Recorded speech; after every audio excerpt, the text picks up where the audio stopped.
I will obviously not be able to, as a trans person, produce certificates of my parents. What is the need of this bureaucratic burden on people of India right now? It is absolutely suicidal, I would say, to be a trans person in this time in this country right now.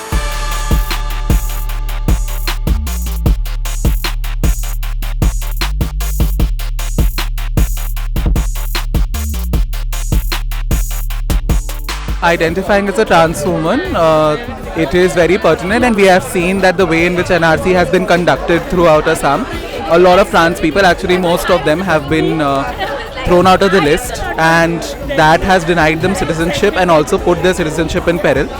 This is bound to happen among people who have been disowned by typical ways in which families function and in typical ways in which belonging and citizenship is proven. The trans people do not have their documents. They're still fighting for their identity with themselves, with the society. So there will be a lot of official documents, and a lot of trouble and difficulties will come within the trans community and the queer community. It's absolutely, we've been fighting this for years, and this will just worsen the effect to another level.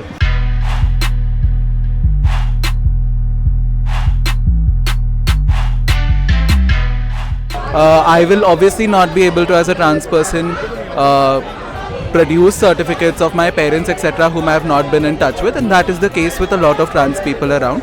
Trans people in particular, especially those who have a different name on our identity documents and gender compared to birth certificates, especially for in those situations, it is going to then be prohibitively difficult for transgender persons to prove legacy and relationship to parents who may have been in the country before 1971. If you look at trans community particularly, because there is a lack of blood filial home, so we find communities in different areas.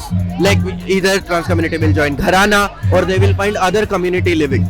So in those cases, it's also an attack on those living, that you can either be trans by getting a certificate from district magistrate. Nobody knows how you will get it. Therefore, what this insistence of having documents as of now seems both completely unnecessary and completely wanting to just remove a huge chunk of population from the country, sort of thing, and wanting to keep them separate and keep them in silos and as of the present state, keep them in detention centers, right?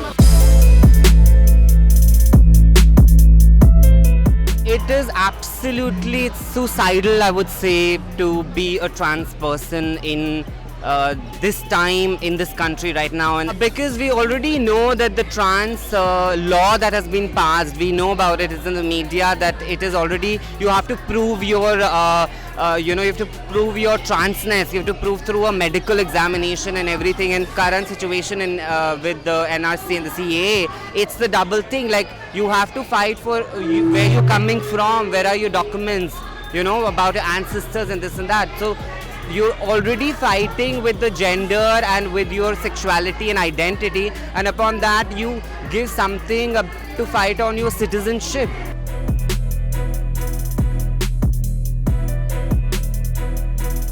What is the need of this bureaucratic burden on people of India right now to prove that they are citizens of India? Well, apart from this, I think the government should just realize that they are not going to unilaterally pass laws just because they're in majority.